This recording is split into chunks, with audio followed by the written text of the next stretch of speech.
What moves a person to leave all that they have known for something new, something different, something adventurous? This is the question that has driven me to the other side of the planet and back, searching for the truth and the story of George Masa. And I welcome you along this journey.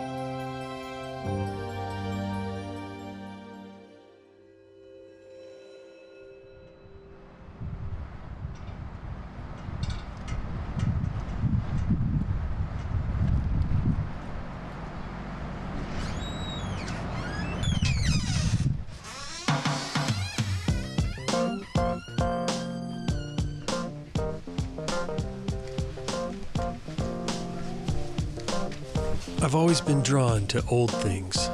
My grandparents' closet, where I would hide, would have the scent of cedar.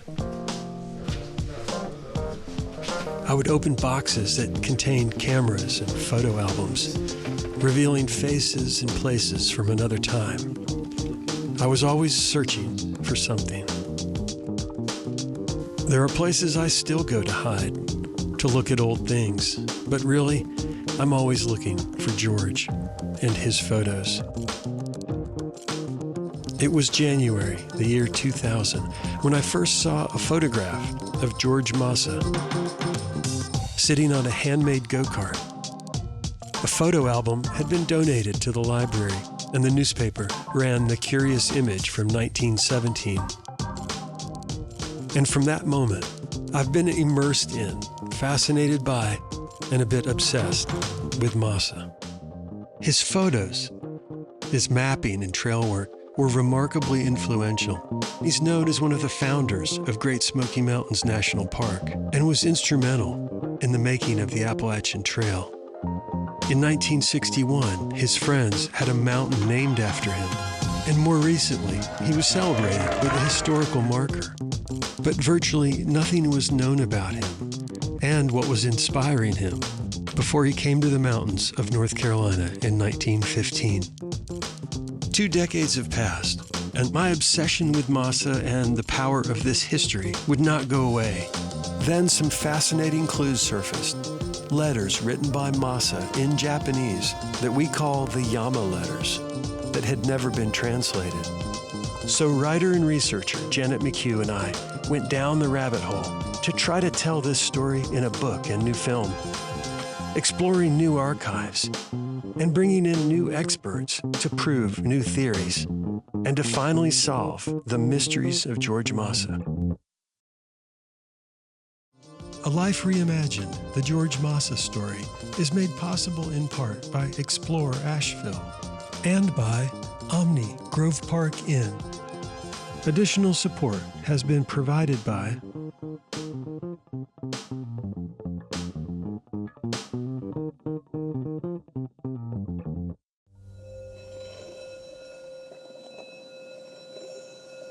聖なる山の魂、それは永遠で陽気だ。人生は短い。もう半分は過ぎ去った。過ぎていった日々を振り返ってみよう。花の下で語り合ったあの日々を。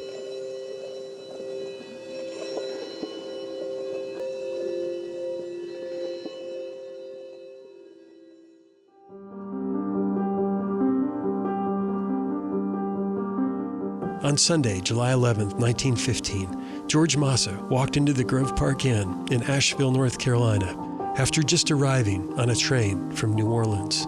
Such an elaborate, magnificent building.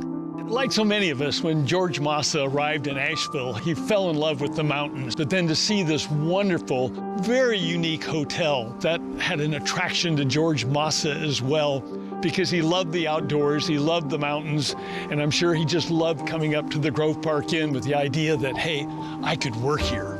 6 months earlier, he had left the West Coast, taking a train to New Orleans, Louisiana, and going by the name George M. Iyazuka. His tiny journal shows he practiced a signature of G.M. Iyazuka. After finding a room in a hostel, he struggled to find work. He recorded very few details other than accounting for every cent. With a meager balance, he had few indulgences, an occasional beer, and taking in baseball games whenever possible. His records also show he was maintaining correspondence of some kind with someone, but it is not recorded who. An employment agency set up the interview at Grove Park Inn. He got on a train and headed north, and his life would soon change. You know, his very first job was down in the laundry room, but very quickly Masa was elevated up to the Great Hall, where he became one of the bellmen. When people wanted to go on hikes, Masa oftentimes is assigned to do tours. And even in the early years, we'll see him using a camera to take pictures of the guests. He had probably a natural inclination toward photography that revealed itself even as he was serving in these other sort of mundane occupations. Masa fit in quickly and was soon running a side business, processing guests' film and printing photographs. Many of these would end up in photo albums that would later provide a window into Masa's first few years in Asheville.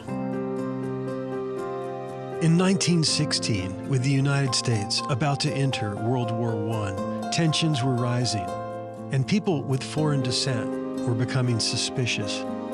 The general manager, Fred Seeley, thought that his clever and friendly employee could be dangerous.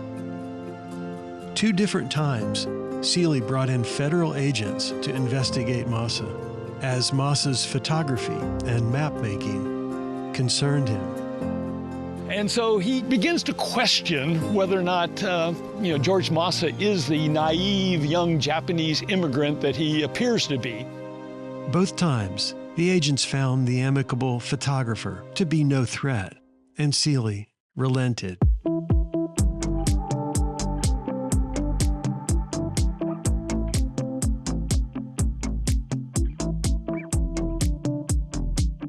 Just 6 months later, Masa held no grudge, borrowing money and a camera from Seeley as he went out on his own with his first company, Plateau Studios.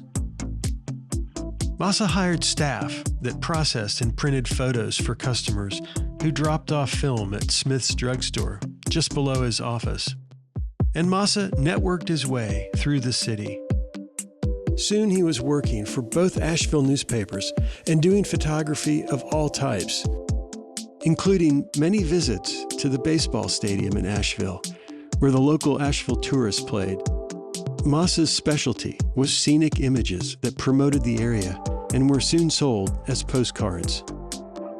Asheville was very focused on itself as a tourist destination. Lots and lots of photographs are being produced of Asheville.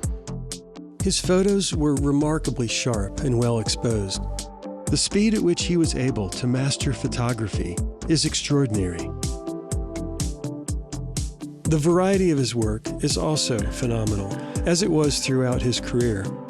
He could be found high on a cliff photographing Chimney Rock and documenting businesses and city projects that were being completed as Asheville was being redesigned as a modern city. But Masa's success collided with a rising darkness in Asheville. Thomas Wolfe wrote a play in 1923 called Welcome to Our City that really highlights and satirizes this idea of promoting ourselves as a place of progress while simultaneously being overtly racist.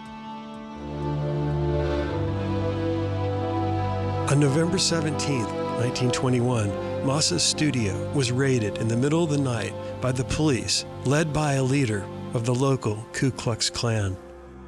By 1921, Asheville had a chapter of the Ku Klux Klan organized by this man named Fronenberger. So this is where George Masa would have come to work every day. This is his office on Pack Square. And this is where the police and the Klan would have come. Masa is arrested. He is accused of taking nude photographs of high school girls. He was taken to a police court hearing that went on for a couple of weeks. It all started when Masa took photos of high school students dressed in their minstrel pageant costumes at his studio. Another student, not in the group, made the accusation that they had been improper Fronenberger got wind of the rumor, claimed it to be true, and saw a chance to exercise his status as a special officer with the Asheville Police Department. A police court trial was held, bringing to the forefront the thinly veiled racist accusations by the Klan-led police and a lack of evidence. It was revealed witnesses were attempted to be bribed by the Klan. Masa was shown strong support by many community leaders who saw what was happening. The case ended with Fronenberger and the Klan discredited, and the mayor saying there was, quote, no truth to the charges against Masa. In a testimony to his perseverance, Masa doesn't seem to have missed a beat, going right back to work. And in this photograph, his right hand rests on a 35mm motion picture camera.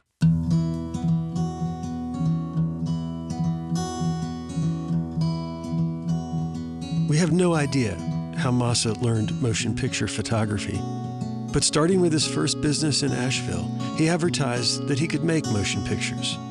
It's likely he simply got his hands on a camera and figured it out. Masa worked as a filmmaker in a couple of different ways. I think he was motivated commercially, but I also think he was motivated creatively. He was a newsreel photographer, and that seems to be the first movie making he did. Then he worked with Pathé, he worked with Paramount, he worked with Universal. Masa was busy, shooting many events for newsreels as recorded in the paper, scenes for Ripley's Believe It or Not, and footage of the Cherokee Fall Fair, where even Masa appears in another newsreel. He was an artist, and he seems to have been really certain of his own talents and his own possibilities.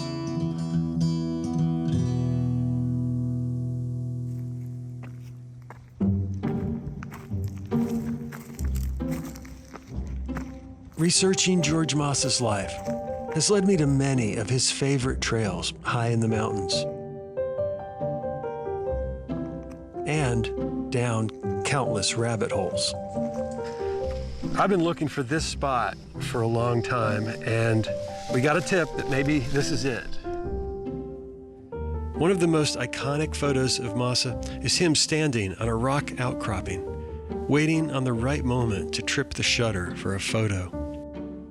So as we got closer to using that photo for the cover of the book, I knew I needed to find it.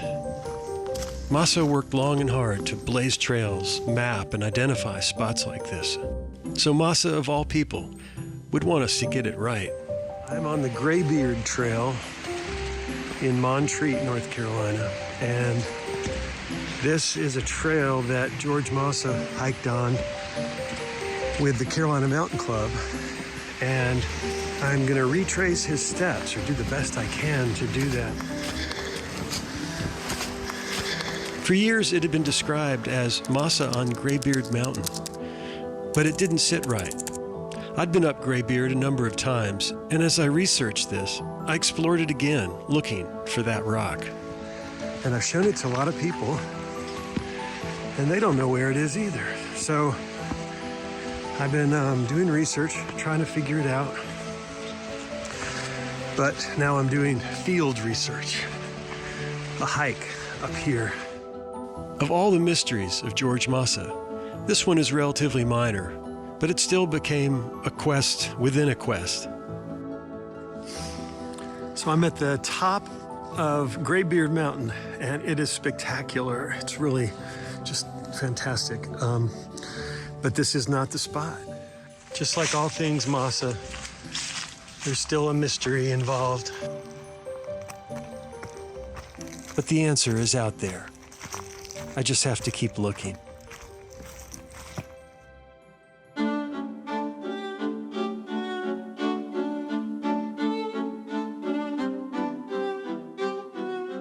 The Asheville that George Masa arrived in 1915 had been transformed by one of the wealthiest families in America, George and Edith Vanderbilt. Vanderbilt had been enthralled by the Blue Ridge Mountains, and in 1895 completed a massive estate he named Biltmore, surrounded by more than 100,000 acres of forest he had purchased.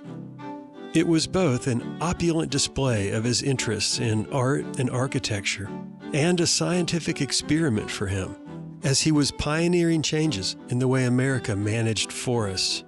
But George Vanderbilt died unexpectedly in 1914, leaving his widow, Edith, facing many challenges, and one of them was cash. Once George Vanderbilt died, she had a lot of weight on her shoulders. I mean, she had to carry this place through today, and that, I think, I'm certain sat very heavily on her. The first correspondence that we have relating to Masa is this letter in 1920.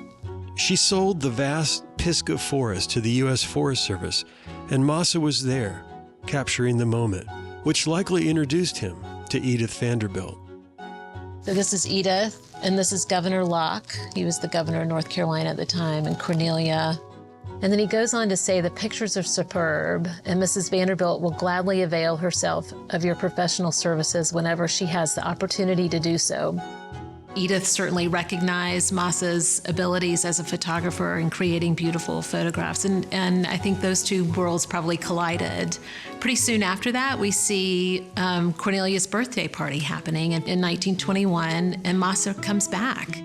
So I know Edith Vanderbilt was a talented photographer and early on. Yeah, right? Very early. So, 1900s, we see her photographs, and wow. She's developing. So do you think that had something to do with Masa being invited to come and take some of these very personal and private photographs? I think she recognized very quickly the value and the beauty of Masa's photography. In his eye, probably, right? Absolutely. Inspired by research into Masa and his expanding story, Biltmore archivists have taken a deeper dive into the vast collection of Biltmore Estates archives. An abundance of photos have been revealed to be Masa's work. Unbeknownst to us, we've opened up folders and that type of thing and found that indeed within that collection, there are the photographs that we refer to as the Masa interiors from 1930 when the house opened. Masa wrote to a friend about his excitement for the project at Biltmore. I got a nice mean job on hand. I started this morning, but this old shack and grounds take me quite time to complete. Whenever you come to Asheville, sure I will take you there. Show you what money can do. These photos capture Biltmore at a critical time before the house was open to the public, which were used for decades afterwards. But with those prints, something even more surprising was the discovery that their archive contained Masa's original 8x10 negatives, the actual film that was in Masa's camera. And lo and behold, on the back of them, there are the 8x10 negatives associated with them, which, from my understanding, is we thought those were long gone. It's the negative. Wow. Yeah. Can I hold that? Absolutely. Yeah. Look at that. Wow. I mean, it is just amazing. Yeah. So striking. The image that we're seeing here in the negative is actually much more compelling. Mm-hmm. Like when you look at the depth and the layering of the clouds here. Yeah. You could see the drama that was, clearly he was waiting, to see how the cloud formations unfolded. I mean, what more can you say? I just love how his story is still unfolding. It's very exciting. Yeah, exactly. What you see today when you visit is largely how the house appeared when Masa photographed it in 1930.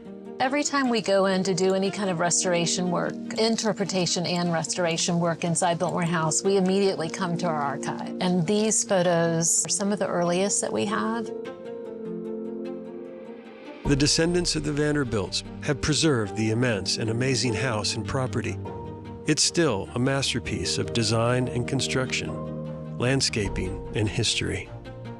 Using Masa's original images and angles, Director of Photography Brian Fowler and I turned our lens on Biltmore again and time travel 100 years or so.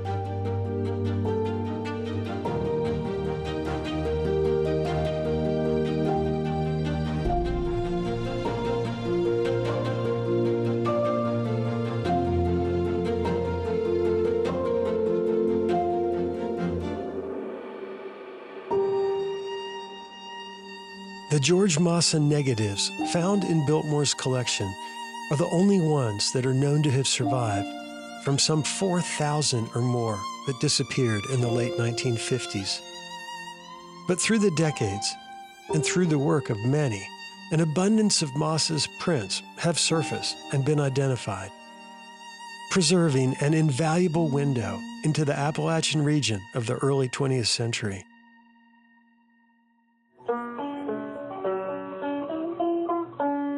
And two of the most diligent searchers and endearing people are Bill and Alice Hart. Theirs is a love story for the mountains, for George Masa, and for each other. Alice and I are natives of the area, and we have loved the people and the history, and part of that love extended to the Great Smoky Mountains.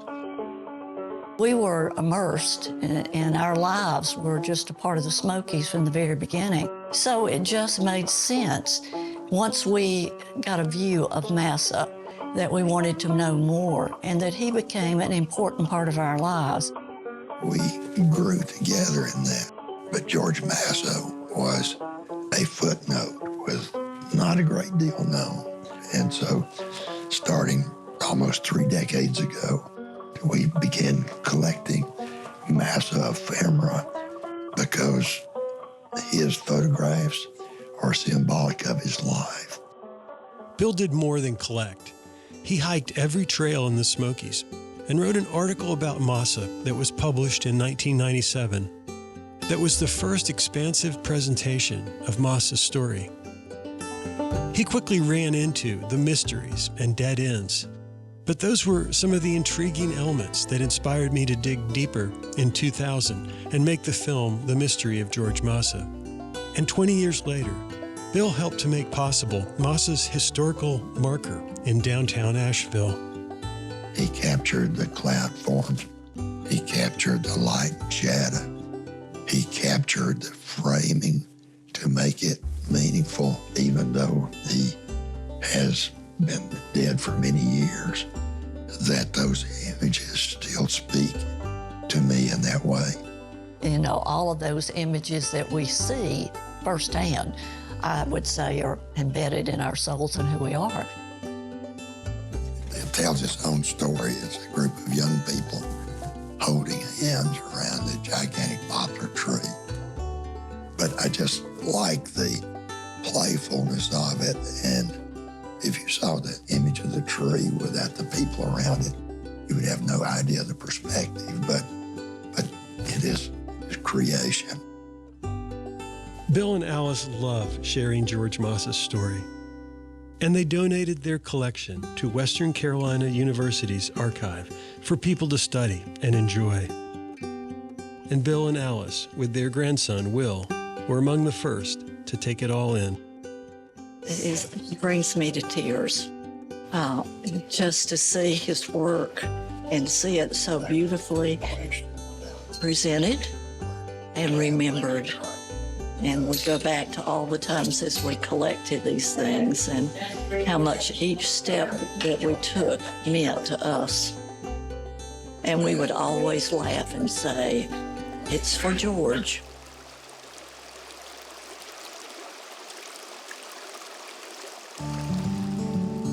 In the mid-1920s, Masa began exploring and photographing in the Great Smokies.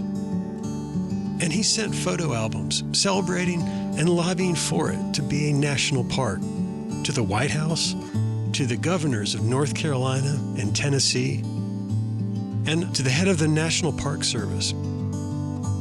I don't think you can find someone more inspiring than him that worked in these mountains from that period. It's startling that he fell in love with this place as deeply as he fell in love with it, as quickly as he fell in love with it, and made his mark on this place. That, to me, is incredibly inspiring. The fact that he would drop everything and just take off and go to the woods, to me, says a lot about him as an individual.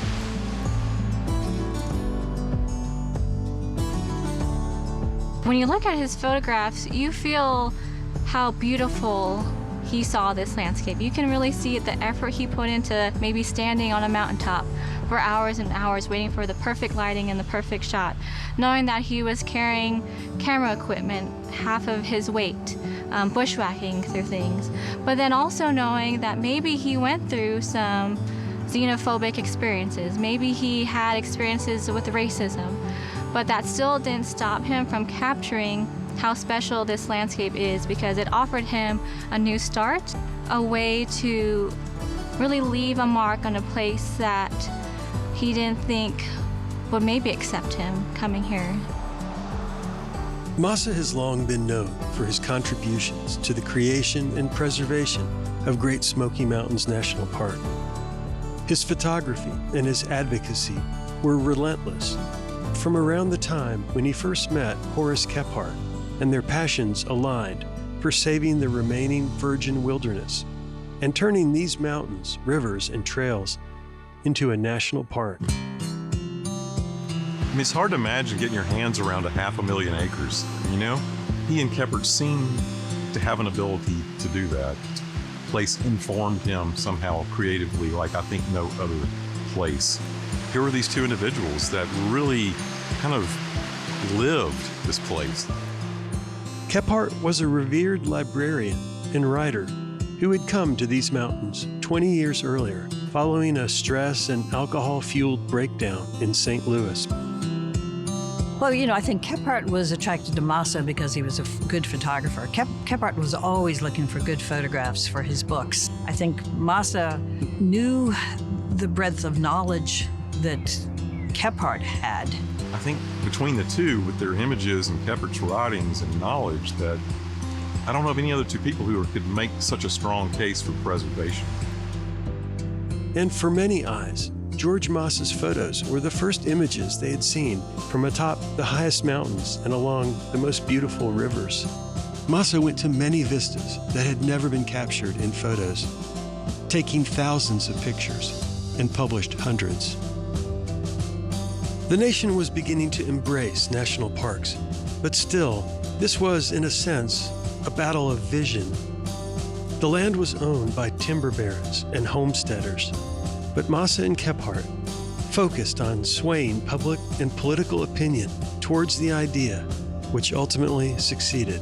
I could imagine that his friends saw how passionate he was to his work, to his art, and maybe it inspired them to think, if this is so special to someone who is not from here, even more reason to keep it preserved. The photos by Masa that he had given to Kephart are, to me, the most impressive single collection of Masa photographs. They include many shots of the Smokies, yes, but they also exhibit the curiosity they both had about everything they were encountering: the trails, rivers, caves, and the people. This includes an unprecedented look at the Cherokee, with images of Cherokee stickball games being played, and arts, and homes, and portraits of the Cherokee.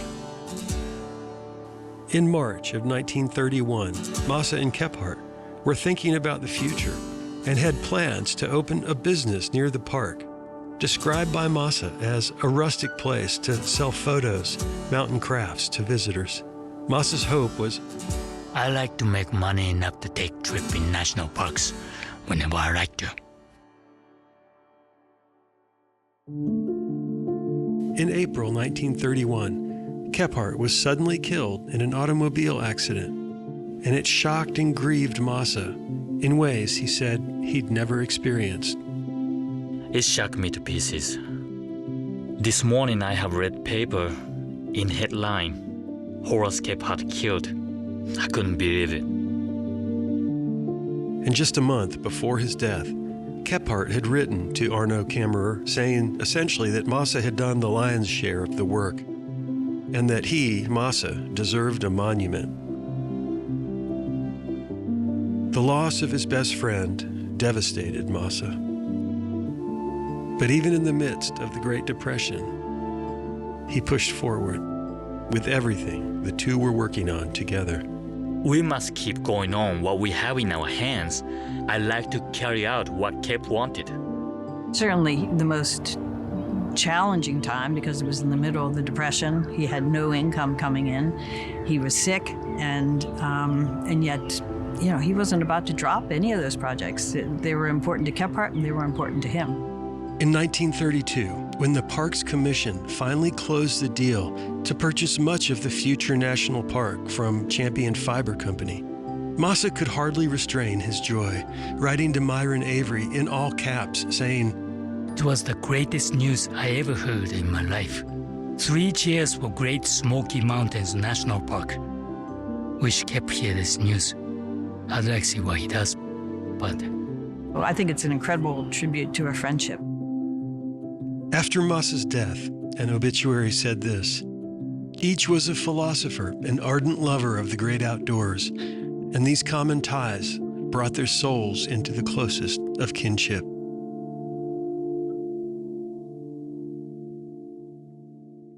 Masa and Kephart were far from ordinary, and it was in fact legally impossible for Masa to seek American citizenship. But their service was given a high tribute many decades later.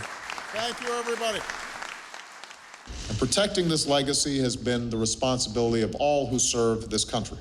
There's also the story of ordinary Americans who devoted their lives to protecting the land that they loved. And that's what Horace Kephart and George Masa did. This is a wonderful story. 2 men, they met in the Great Smoky Mountains of North Carolina. Each had moved there to start a new life. Horrified that their beloved wilderness was being clear-cut at a rate of 60 acres a day, Horace and George worked with other members of the community to get the land set aside. So stories like these remind us what citizenship is all about. Photos of George Masa hiking with the Carolina Mountain Club show him in a community of trail-loving people, where he became a respected leader. Masa liked to move fast, which probably explained his memorable admonishments. Off your seats and on your feet. And more walk, less talk. The Appalachian Trail was a complex logistical challenge with thousands of options. And after Kephart's death, much of the work fell on Masa. His tireless scouting, photography, map-making skills all proved essential to the work, creating in the Carolina Mountain Club the DNA that continues today. North of Asheville, the Appalachian Trail runs high along the North Carolina-Tennessee border. And here, you'll find the Carolina Mountain Club doing work that Masa would be proud of.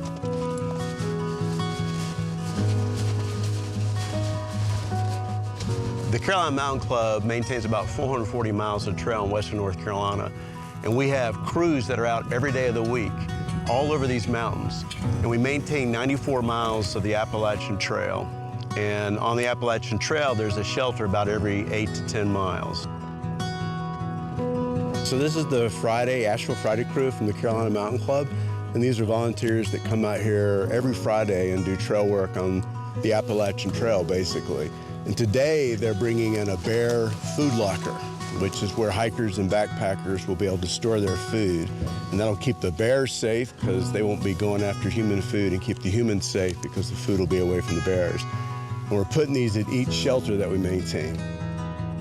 Pretty cool we're here today on the Appalachian Trail because he was responsible for the original mapping of a lot of this section of the trail, and also an early advocate and proponent of creating an Appalachian Trail.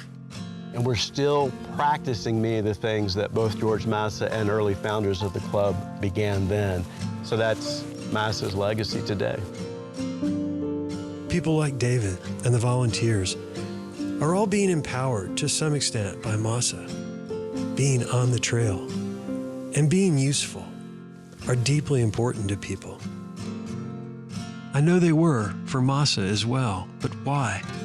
The puzzling mysteries remained. Who was George Masa, really?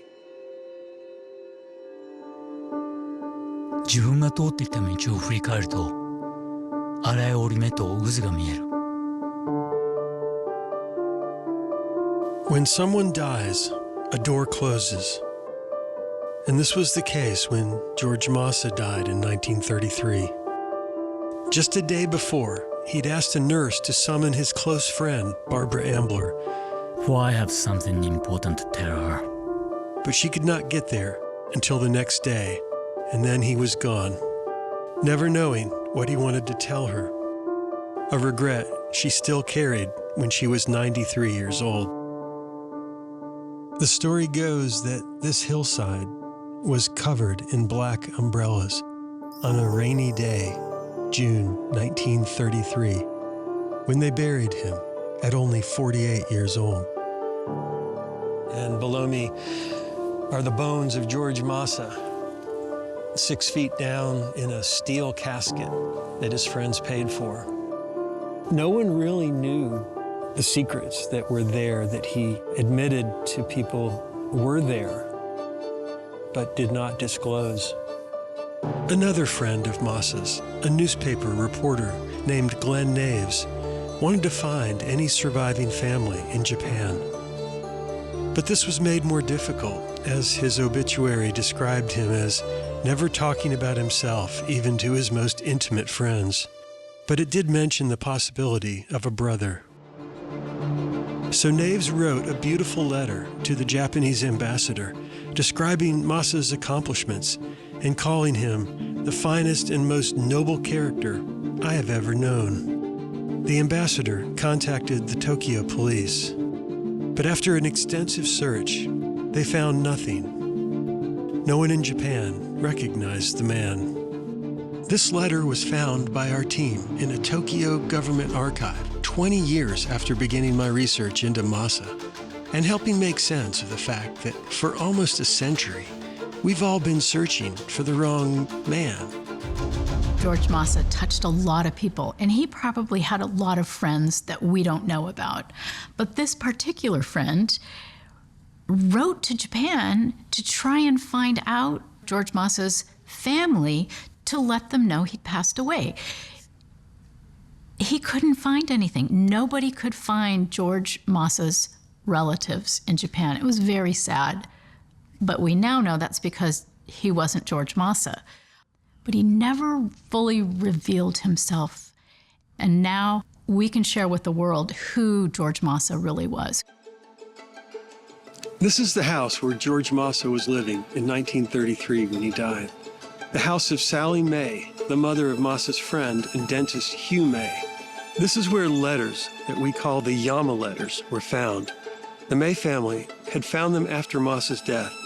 They had held on to them for several generations. They liked the intricate Japanese writing and the connection to Masa. When they saw the Mystery of George Masa film in 2003, they reached out and let me know the existence of these letters.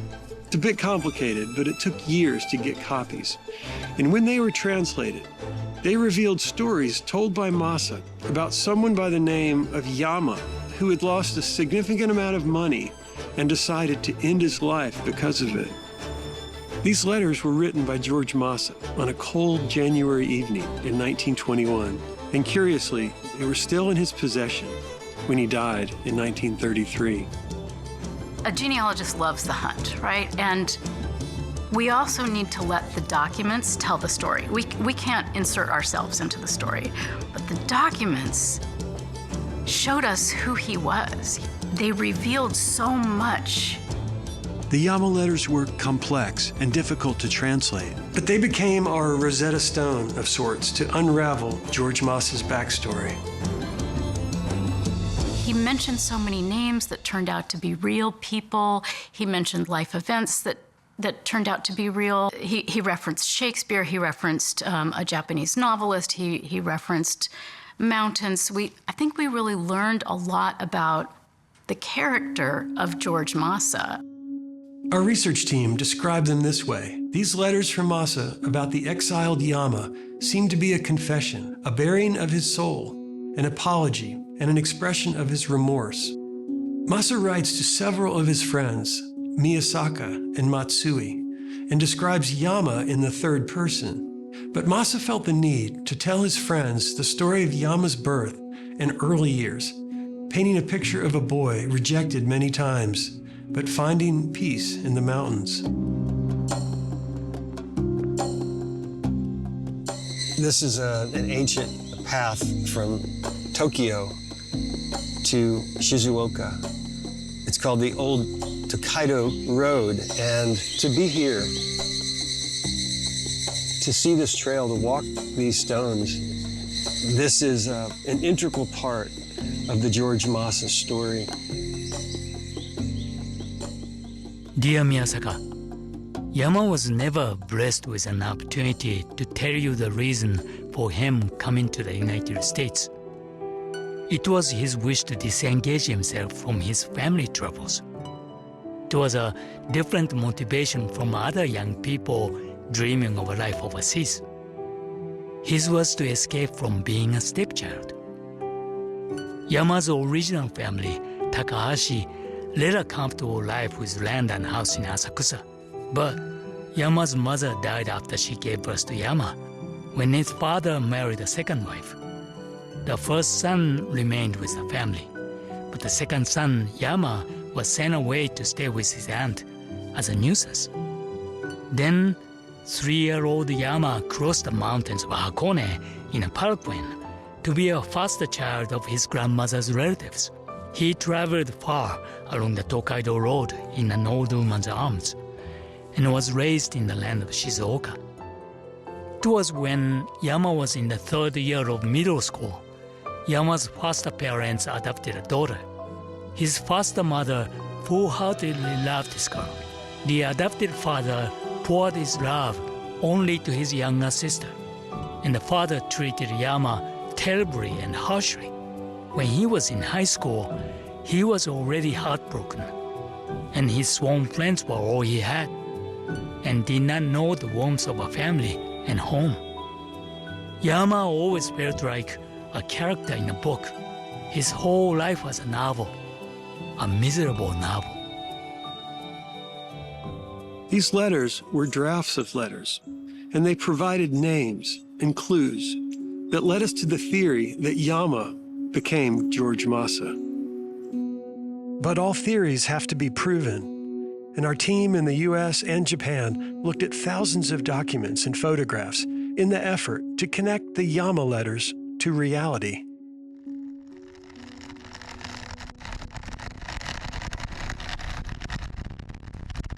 Frank Fukuda.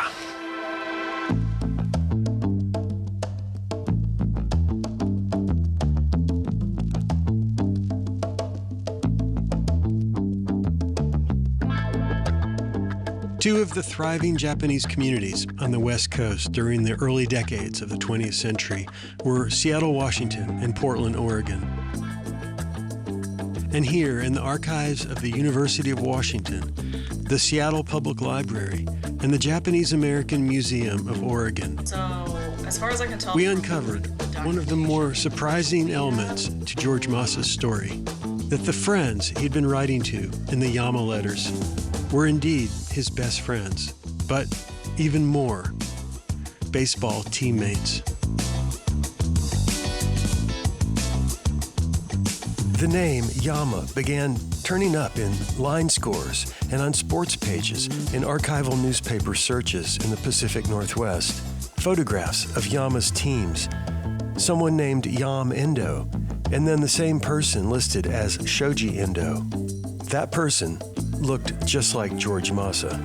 These Frank Fukuda photos, they changed the story of George Masa.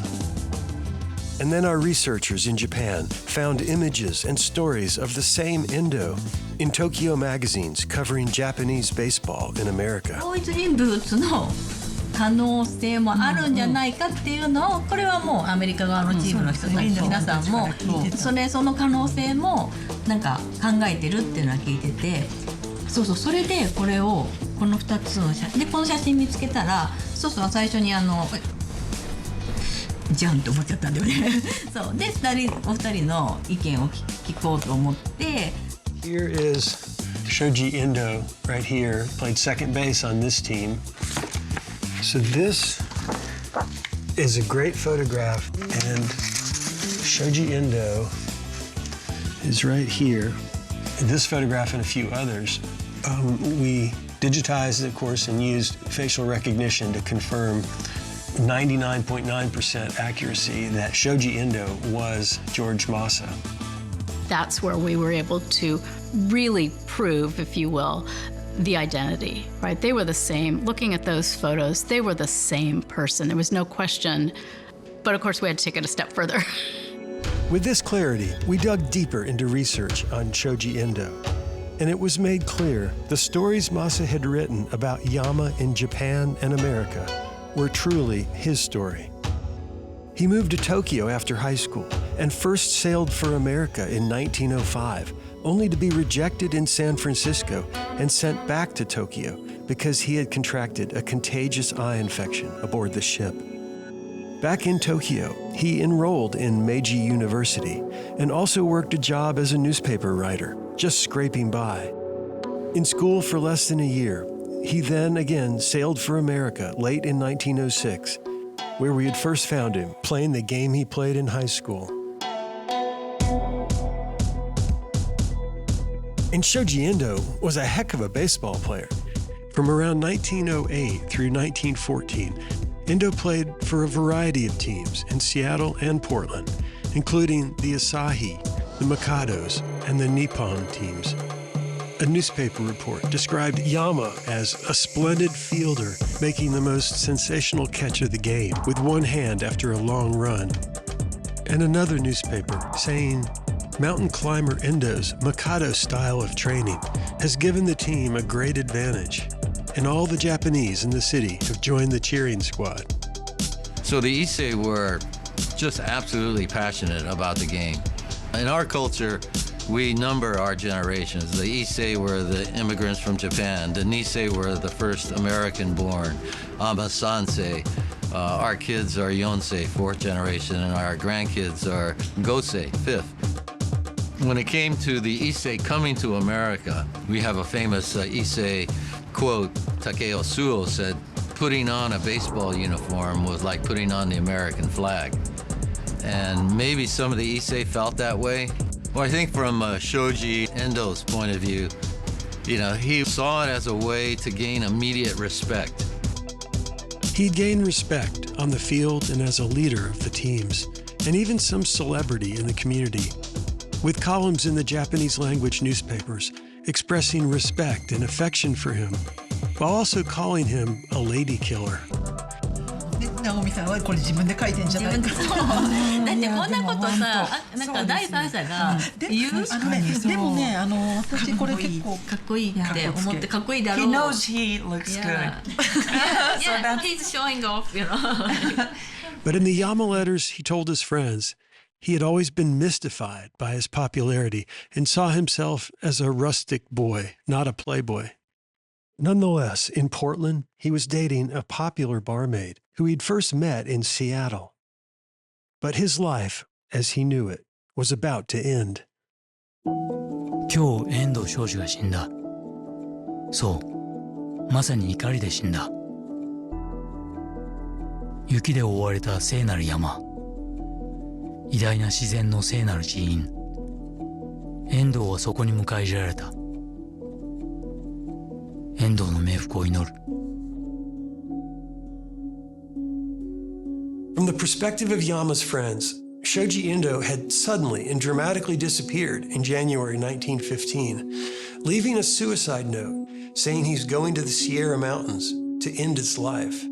So in these letters, he divulges many of the details his friends may have never known about him, in an effort to explain his actions.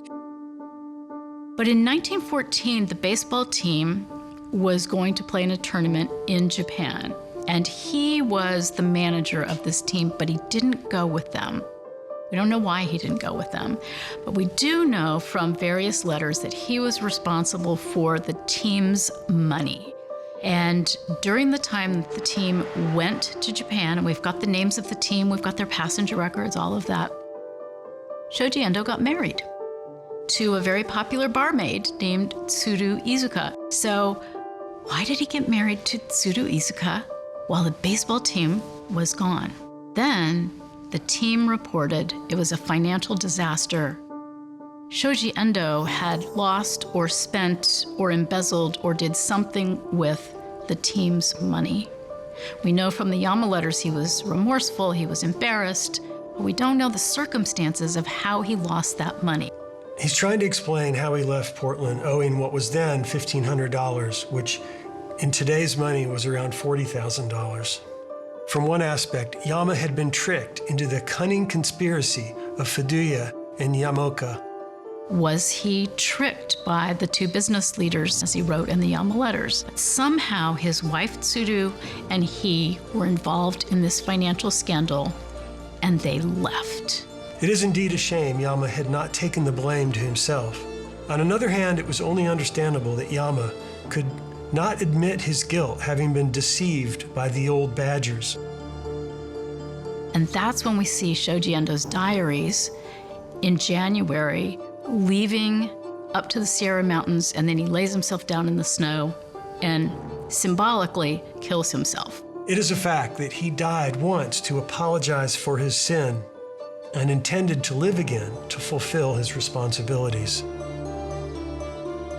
Did he die?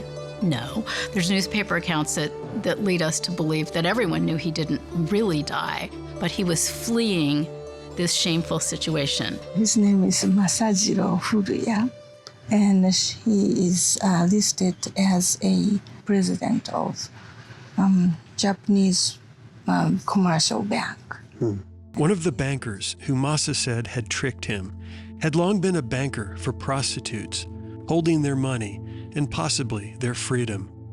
Had Endo used the money or the situation to free his new wife in some way? It's a theory, one I discussed at length with our researcher in Portland, Mami Kikuchi. He was doing this kind of heroic thing for her, and Right, he's on the road with very little money. He has an accounting of the money, and he doesn't have $1,500. Really, if he didn't take the money, really there is nothing he gained from this Right. things except Her freedom. her freedom. And his ability to go wherever he wanted to go. Like start a whole new chapter. I think because he didn't have any emotional tie to Japan, he was, maybe he might just said, just I can be dead here and move to new life. So we don't know Tsuru Izuka's story. We don't have any immigration record for her. We don't have a passport application in Japan for her. So she probably came in under a different name, maybe a counterfeit passport. We just don't know. And we don't have a photograph of Suda Izuka. But Masa drops a tantalizing clue in the Yama letters about what happened. When Yama left, Yama was in the middle of love rivals. Yama was targeted out of jealousy. He was victimized by the conspiracy of gentlemen of the coast for their desires. Whatever the situation was, it required marriage, money, and distance, while the team was away. I want to know why they got married. Was it a marriage of convenience? Was he protecting her for something? Was she protecting him from something? He writes to Matsui, "Frailty, thy name is woman," a quote from Shakespeare. He says, "I wonder what happened to Yama's wife. I feel sorry for her. She was tossed in waves of hardship in this world and must have had a hard time after Yama's death." So there was all this intertwined relationship between baseball and journalism and banking and the Pacific Northwest, and we just don't have those answers. I don't know if we ever will have those answers. The fact that Masa wrote in great detail in these letters to tell the story of his life really leaves us to wonder, why was he doing this? At this point in Masa's life in 1921, it's 6 years later, and he's still trying to reclaim the honor of Shoji Endo. It's hanging over him. It's driving him to become a successful photographer, businessman, and more. On his deathbed, he wants to speak to one of his friends and tell them something important. Perhaps it is this story, how he has regained his honor, and share that news with his friends and family. But it could have been the opposite. At the close of one letter, he writes, "Burn after reading." So maybe he wanted Barbara Ambler to destroy these letters, so the story would never be told. Either way, we'll never know. On board the train, leaving California, headed east, Masa started a new diary and his new life, recording the optimistic words, "Launched out on an adventure today." Clearly, he was ready to live in the future, not the past.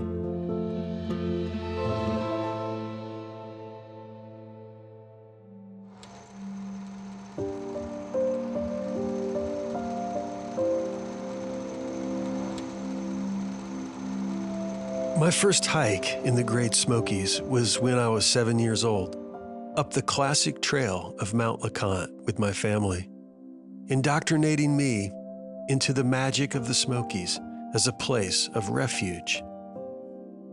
We had made some amazing discoveries about George Masa, but the years of work were taking a toll on me. I was struggling to separate the complexities of Masa's life with my own. Then we moved my 87-year-old dad into a care facility. When I want to make a trip, these things don't bother me. I just leave the office, go into woods, get fresh balsam air, then come back, start strong fight. But it's good to me all the time. So I took Masa's advice and headed up into the Smokies, into the balsam air, as he called it.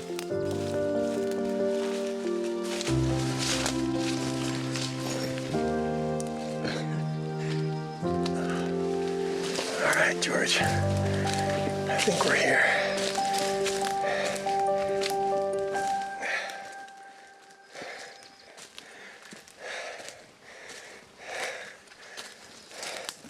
I had never stood atop Masa Knob, but that's where I knew I needed to be.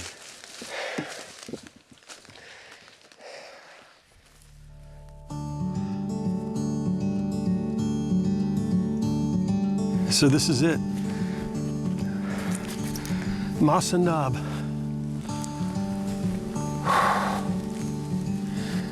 About 3 miles in on the Appalachian Trail.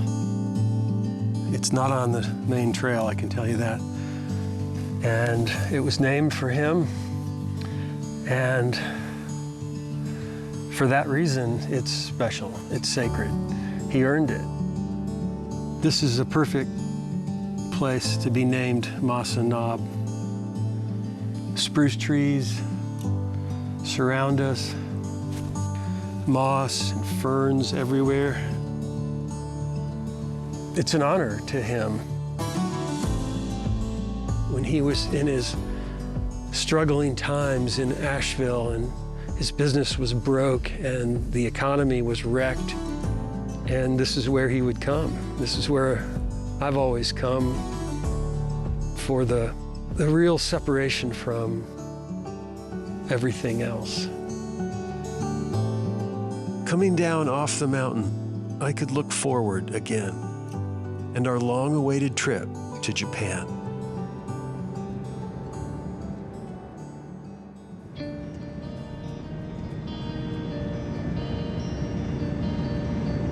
After almost 5 years of research and writing, and the book manuscript in the hands of the publisher, Janet and I went to Japan to explore the places and culture where George Masa was born.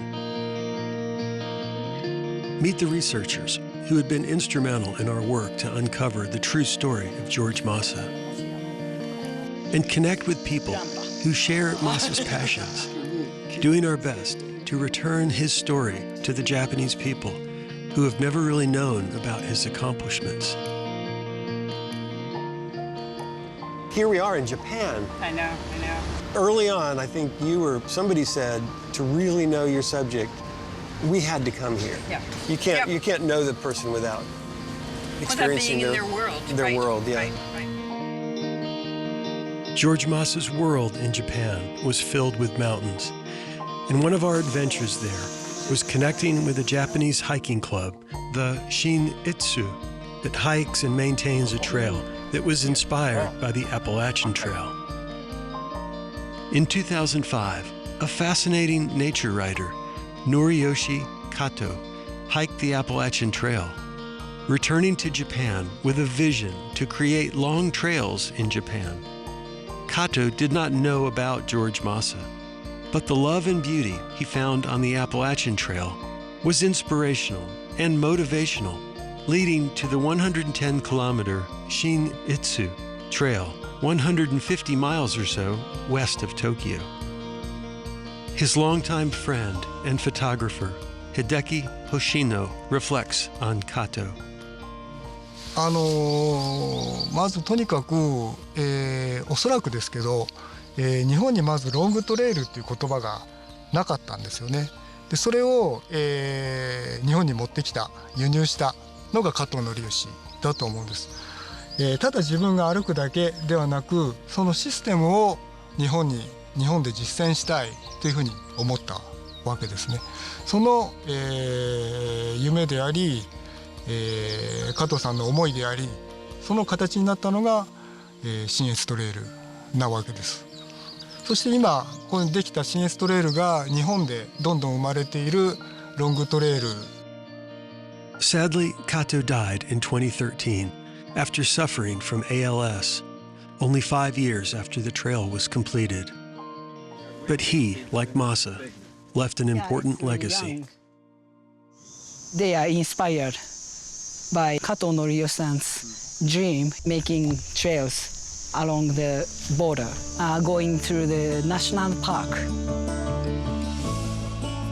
The trail crosses the Smoky Mountains, dropping down to wetlands and villages, as through hikers get both a natural and cultural experience, like the Appalachian Trail. Yuki Sato hiked the Appalachian Trail in 2018, and like Kato before, it was a life-changing experience for them. The trail said to me, like, just be as you are. So I don't have to be someone else. Just trail said, like, take your time and spend your life as you like. Yes. That's a powerful thing to learn. And Shin-Itsu Trail has the same spirit, same as the Appalachian Trail. In recent years, the Carolina Mountain Club and the Appalachian Trail Conservancy have started collaborating with Japanese hikers and clubs, getting hikers together to share the trail in America and Japan. The water is washing the leaf litter off. And share knowledge about trail maintenance. And making a connection to George Masa, a trail club leader from 100 years ago and a half a world away. とてもびっくりしました。アパラチアントレイルの基礎に日本人が立役者としていたっていうことをびっくりして、でそれが自分と同じ日本人だったっていうことを知った時にとても嬉しく思いました。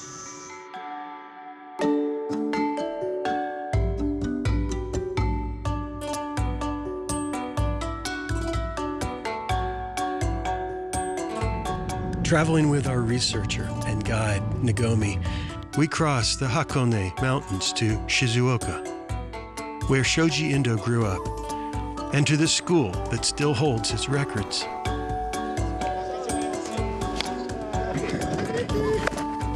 The school's baseball team was preparing for a championship game, and as we would wherever we went in Japan, I couldn't stop myself from telling the teenagers about Masa's story.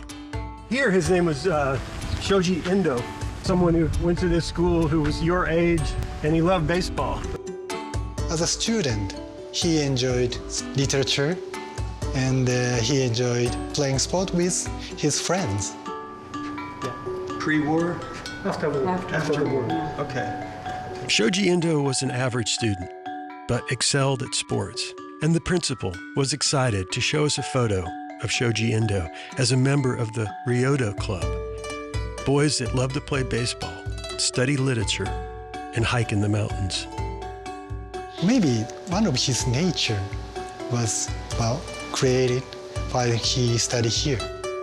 And as Principal Oda learned about Masa, he saw a connection between what Indo had done in America as George Masa and what they asked their students to do. Students should contribute to the society in their own way. He did that, right? It's quite a surprising story, I think.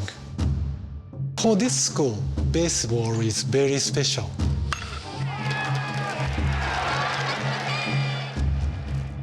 Much of Shizuoka was destroyed in World War II.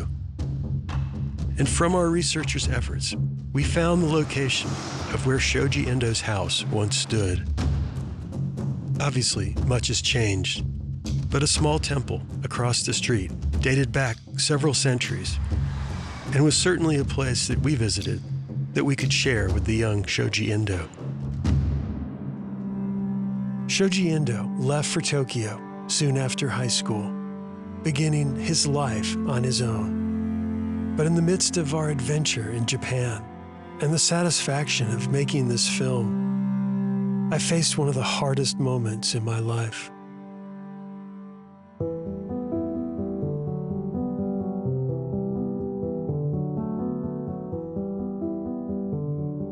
I just talked to my mom on the phone. My dad is in hospice care, and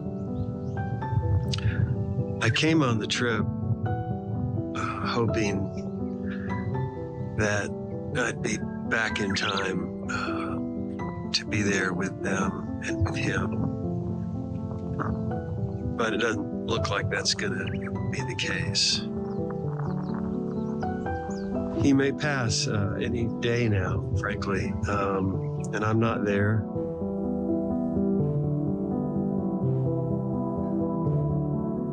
My dad died later that evening in North Carolina.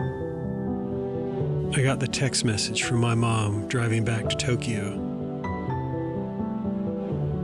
And I stared out the car window at the Japanese mountains, wondering if I'd done the right thing.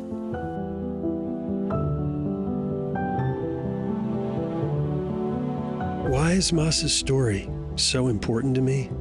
Sometimes I really don't know. Throughout my life, I've taken on projects, quests to try to make a difference. But I'm struggling with the costs. Documentaries that are harder and harder to make. And I wonder if this work makes a difference at all. That night in Tokyo, I walked the streets alone, a half a world away from my family. And in this painful moment, I understood maybe a bit better how the distance Masa felt from his homeland could have been crushing. My dad was someone I didn't always understand, but he was a compass I could turn to when I needed it. He loved me unconditionally, something George Masa never had. The next day, we headed to the mountains near Nagano, and I took some time in the forest to think about my dad. From 7,000 miles away, my mom told me to forge ahead, and that Dad was proud of me. Genealogists always have this joke that they go to a family event and Grandma says, "Are you done with the genealogy yet?" We just look at her and go, genealogy never ends, right? There's always a new discovery.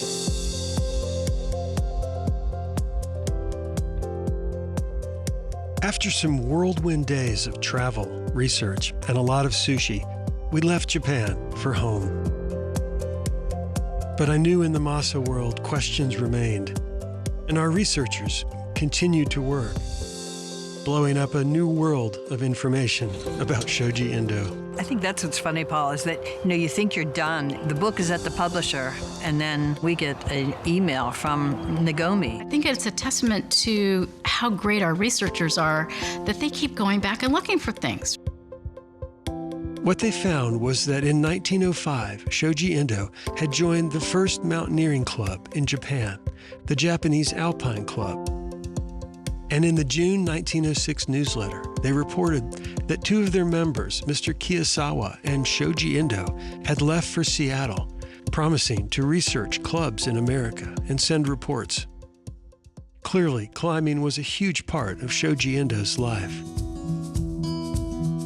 Seattle and Portland both have volcanic mountains that loom over them, much like Tokyo. And they both have thriving mountaineering clubs that date back to the late 19th century. The Mountaineers in Seattle and the Mazamas in Portland. Had Masa joined these clubs? Into the archives again, searching for more pieces of the puzzle. There he is. He was elected September 13th, 1909, and he was endorsed by Charles H. Sholes, who at that point was either outgoing president or past president. We got him. So in 1909, when Endo joins, the Mazamas were 15 years old. I think membership was a little under 500. Mountaineering at that time was really sort of getting going. It was just getting started on the West Coast. Sort of the birth of that era of looking at mountains as a place to escape to, as a place to go and explore and to experience. Endo's membership card listed his 2 qualifying climbs as Mount Fuji, first when he was 17 years old, and his second as a 20-year-old in 1905. But atop all the major peaks in the region were boxes that contained logbooks. And if you were able to find the summit, this is where you'd leave your mark. Here he is. You found him? Yep. August 3rd, 1911. M.S. Endo. There he is. Member of the Mazamas and Alpine Club of Japan. Look at that. That is so awesome. That's great. He appears to be the first member of Japanese origin for the Mazamas at that time. Endo reported back to Japan, and he was celebrated for being the first Japanese to join the Mazamas and a foreign club. And in 1909, he was celebrated for being the first Japanese to summit the 14,410-foot Mount Rainier. He wrote, "What a spectacular glacier." And this is where he revealed his new nickname, saying, "My friends call me Yama." There was proof that not only did Shoji Endo climb mountains, Mount Fuji, but also mountains in the Pacific Northwest, but there were photographs of it. He was in clubs, mountain climbing clubs, and he himself wrote about it, and he wrote, "And my name is Yama." So it all came full circle. I'm getting chills just thinking about it.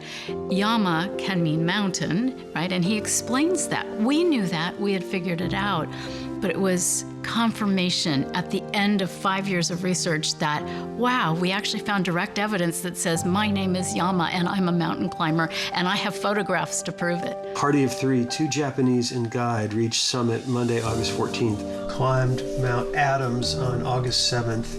Well, he was definitely bagging peaks out here. Yeah. What's even more remarkable is learning that Masa was photographing some of his own climbing trips. But then we learned that he had published photos of some of these climbs, so he's also climbing with camera equipment. Shoji Endo is credited with 6 photos in John H. Williams' 1912 book, The Guardians of the Columbia, lavishly illustrated with 200 photos. It included the work of more than 50 photographers.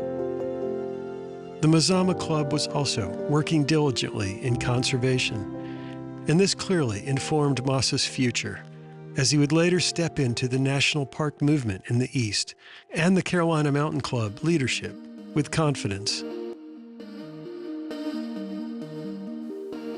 With the watershed of information we had discovered about Masa's past, we still hadn't found Masa's rock yet.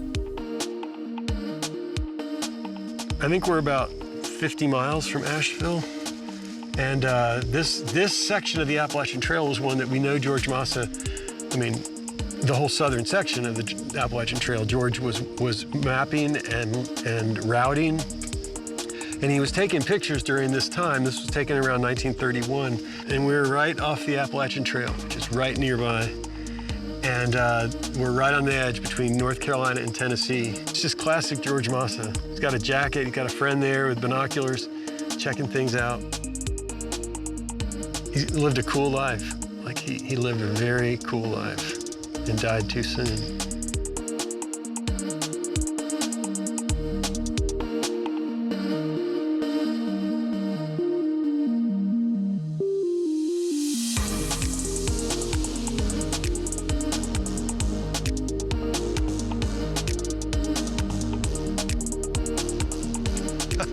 Oh man, I think that's it.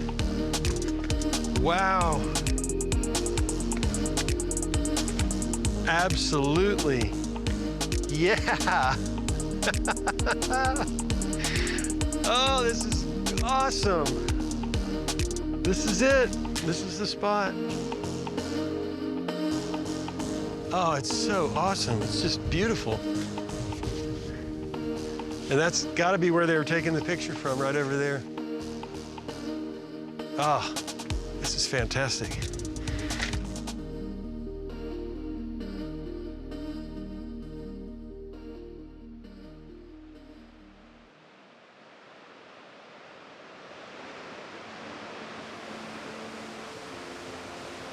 If I'm being honest with myself, the search for Masa's story and his photos is addictive. Her journey to writing this book on George Masa started 5 decades ago. Published by Smokies Live, our book was released with Masa's story finally reaching people in a comprehensive way. After a book presentation, someone said the magic words to me. "I think we might have some of those Masa photos. Will you come look at them?" And sure enough, there they were. This time, they were in Cashiers, North Carolina. And on a frigid January day, Angeline Whitmire and I looked at a collection of Masa photographs made for High Hampton Inn. It's absolutely thrilling to find more images that are new. This particular collection is really wonderful because there are a lot of photographs in this collection that are not in the database yet. They will be. So these are like new shots, new images that give us a greater sense of how much Masa photographed and where he photographed. So this is another whole region in Western North Carolina that he photographed. Among the collection were several photos I'd never seen before, and one of an especially beautiful waterfall. A few hours later, after a steep and snowy hike, I'm there, standing again in Masa's footsteps.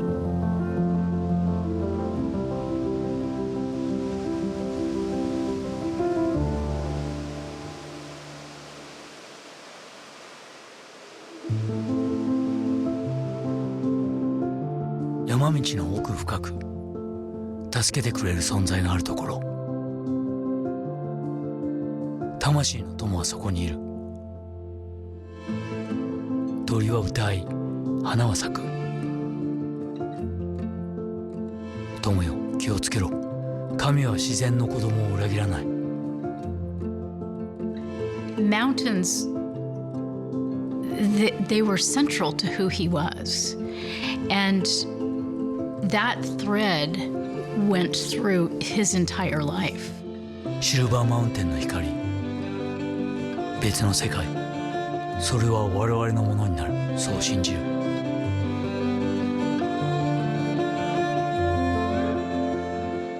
The final months of Masa's life went down like this. On April 2nd, 1933, Masa led a memorial hike for Horace Kephart to the top of Mount Kephart. It was a hard hike on a cold, rainy day. Soon after, he was sick and laid up in bed. The newspaper posted updates on his health. But by early June, he was in the county sanitarium.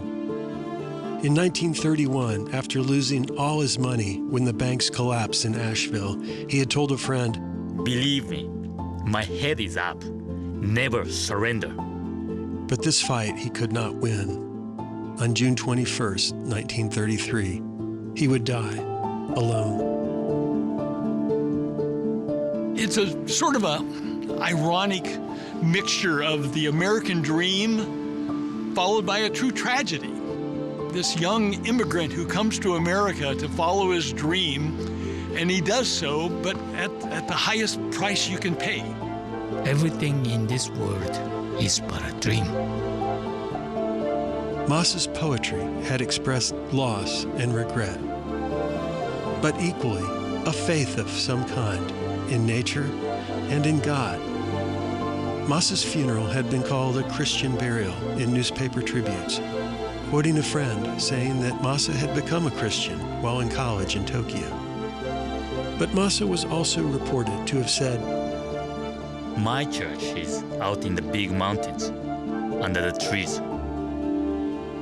The Carolina Mountain Club penned the most beautiful eulogy. In the deep, peaceful silence of the eternal, our leader is breaking trails and exploring new worlds. To breathe the fragrance of spruce on the heights was new life to George. And calling him a genius whose love of beauty was so intense that a hike of 10 or 20 miles was not too great a price to pay for a photograph capturing some of the beauty to be found at the end of the trail.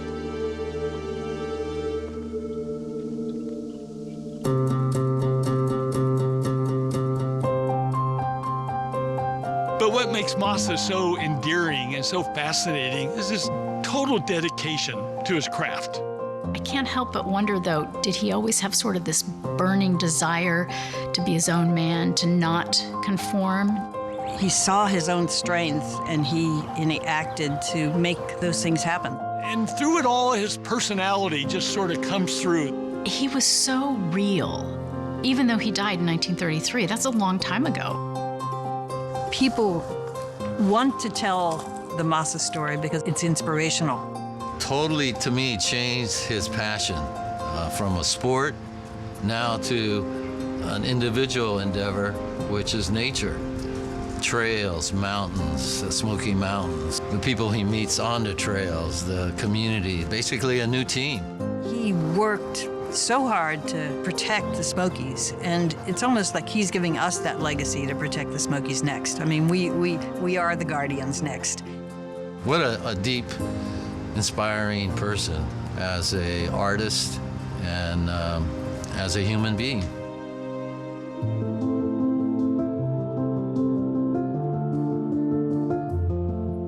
Our hope has long been to connect with any descendants of Masa, to tell his story and his accomplishments in America. And after our return from Japan, we did discover living descendants of Shoji Indo's adoptive family. They were kind and shared family stories and confirmed things Masa had written in the Yama letters about his childhood. We also discovered that after years of no contact with Shoji Indo, his adopted father had him legally declared dead in 1925. No descendants of his birth family have yet been identified. Thank you for letting me tell you Masa's story as best we can. For me, the study into George Masa's life has been an amazing journey.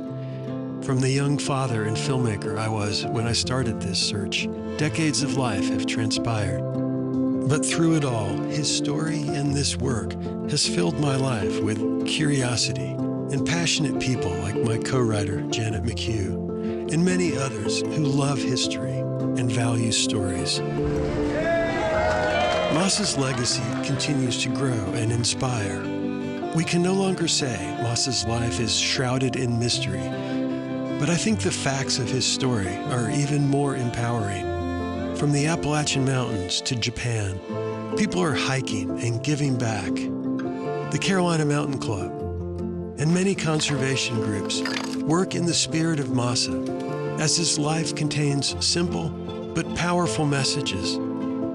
Risk, change, create, serve. Buried a few hundred feet from Masa at Riverside Cemetery is the writer and Asheville native Thomas Wolfe. His famous line from "You Can't Go Home Again" seems to fit. Something has spoken to me in the night and told me I shall die. I know not where, saying, to lose the earth you know for greater knowing, to lose the life you have for greater life, to leave the friends you loved for greater loving, to find a land more kind than home, more large than earth. Thomas Wolfe.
A Life Reimagined, the George Masa story, is made possible in part by Explore Asheville.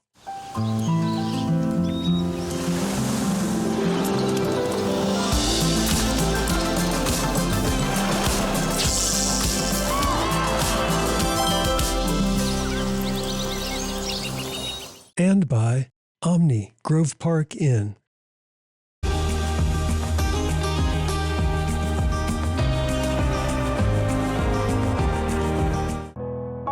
Additional support has been provided by